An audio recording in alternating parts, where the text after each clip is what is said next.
Word of God na naman. Ano po? Word of God na naman. Nakita po natin? Kasi sinasabi ng Panginoong Yesus, kayo mga tagapagturo, tinuruan kayo sa kautusan. Hindi pwedeng ang ilalabas nyo lang yung old. Yung treasure na old. Hindi papasok kayo niya sa Old Testament Scriptures. Ano po? Ngayon, ilabas nyo rin yung new. Di ba? Yun yung New Testament Scriptures. Na yung new na yun, ayaw ilabas nitong mga itong scribe at pariseo kasi naniniwala sila kay Moses. Kaya nga sila ay tinatawag ng mga tagasunod ni Moses, mga Judaizer. Ano po?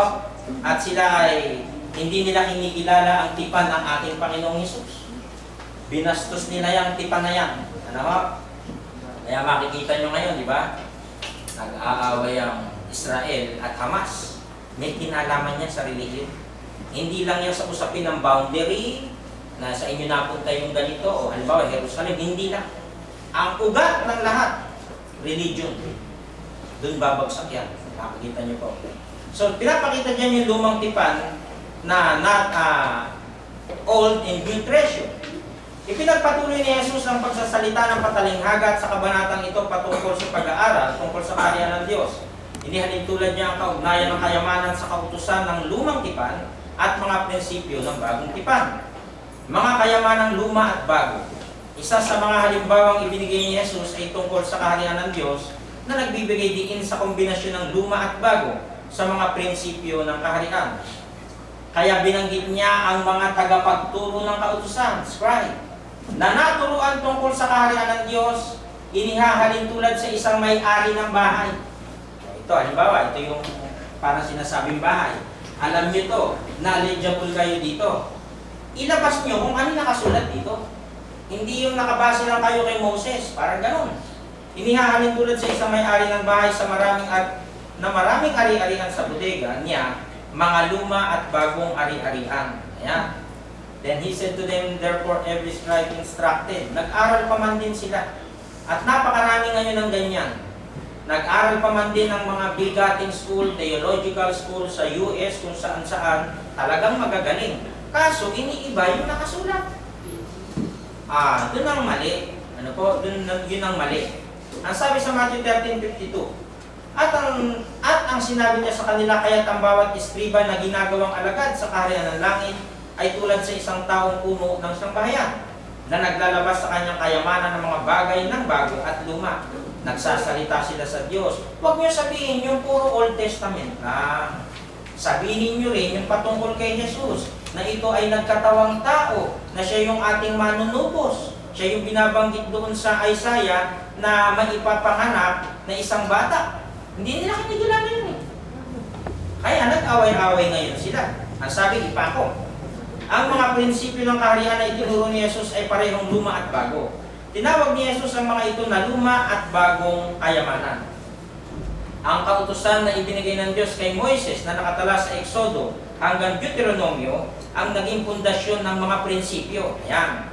Yung tinatawag na Old Testament, dictionary natin yan. Ano? Na nasusulat dito sa Old Testament, gumagabay naman dito sa New Testament.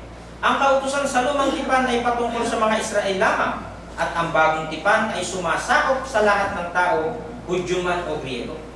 Kasi dati yung sa kasaysayan, pag binasa nyo, puro dito na sa mga Hudyong ito eh, sa bayan ng Israel. Ngayon hindi na. Bakit? May Gentiles eh, tayo yun eh. Paano tayo magkakaroon ng kaligtasan? Di ba? So, kinakailangan, hindi sa inyo nang naka-priority sa Hudyo at sa Griego man. Di po ba? Kaya yung kaligtasan para sa lahat. So, ang bagong kayamanan na itinuturo ni Jesus ay mas malawak ang sakop dahil aabutin ng Ebanghelyo ang lahat ng tao sa ilalim ng kautusan ni Jesus. Roma chapter 11, yung tinatawag na puno ng igos na pinagsumpok. Chapter 11 nga ba yun? Basta ganun. Ano po? Kaya sinasabi, wala nang magiging Hudyo o Hintil man sapagkat kayo'y iisa kay Kristo Jesus. Hindi winalang bahala ni Jesus ang kautusan, kundi sinunod niya ang mga ito ayon sa nasusulat, patungkol sa kanyang pagdating bilang Mesaya. Ito ang sabi niya sa 5:17 ng Mateo, huwag ninyong isipin na naparito ako upang ipawalang saysay ang kautusan ni Moises. At ang isinulat ng mga propeta, naparito ako upang tuparin ang mga ito. Kaya nagkaroon ng mga ano dyan eh, pagkakabahabahagi kasi matitigas ang ulo nitong mga to. Na sila, Moses, Moses, Moses, ganun eh. Ayaw nila kay Jesus Christ. Siyempre, nangangaral yan, hindi may mga na-impluensyahan din yan. Huwag ninyong akalain na parito ako upang pawalang saysay. FSB, ano may ginamit natin kanina? ASND, ayan o. Naparito ako upang tuparin. Dito naman sa FSB, ano yan? Filipino Standard Version ng Bible. Ang sabi kanina, ano yung sinabi kanina? Naparito ako upang tuparin ang mga ito. Dito naman, ang sabi, isa katuparan ang mga ito. O di ba gaganapin niya bilang tagapagligtas ng lahat. Wala kang papaboran, hindi puro Hudyo lang, kundi maging kami ng mga hintil ay paboran mo rin at bigyan mo rin ng kaligtasan. Do not think that I have come to abolish the law or the prophets. Diba? Yung law, Genesis, Exodus, Leviticus, Numbers, Deuteronomy, Pentateuch, Book of Moses, yung the prophets, minor and major prophets. Ano po? I have not come to abolish them, but to fulfill them. Katotohanan sinasabi ko sa inyo, lilipas ang langit at ang lupa. Ngunit kahit isang tuldok o isang putit sa kautusan ay hindi lilipas sa anumang paraan hanggang matupad ang lahat. Ayan. Ano man ang gawin nila dyan, may ibahin man sila dyan, hindi matatabunan ang katotohanan. For truly I tell you, until heaven and earth disappear, not the smallest letter, not the least stroke of a pen will by any means disappear from the law until everything is accomplished. Kasi masusunod ay ang Diyos pa rin at hindi ang sinuman. Lucas 24:44, sinabi niya sa kanila, ito ang aking mga salitang sinasabi ko sa inyo, sa mga alagad, nang ako'y sumasa inyo pa, na kinakailangang matupad, alin, ang lahat ng mga bagay na nangasusulat tungkol sa akin. Kanino? Kay Jesus Christ. Saan nasusulat? Sa kautusan ni Moises, sa mga propeta, at sa mga awit.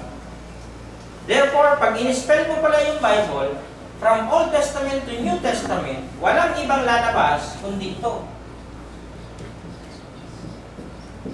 Mula sa Old and New Testament. Ano po? Yun yung gusto niyang ipakita. Kaya sinasabi na merong, huwag ka magsasalita, huwag mong ilalabas yung puro luma lang. Ilalabas mo rin yung bagong kayamanan. Eh ito, pumapabor itong mga ito dito sa Old eh. Kaya may daya.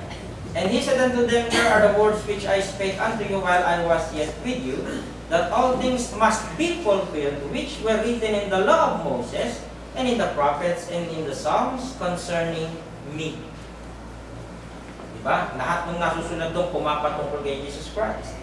Ang luma ay hindi mailalagay sa bago. Dahil lipas na.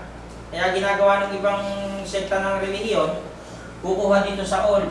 O mga kapatid, tayo'y mag-ikapo. Naku, naloko na. May utos ba niya sa New Testament na mag-ikapo ka? Wala. Hindi namin dumayaman dyan ng mga pastor ngayon.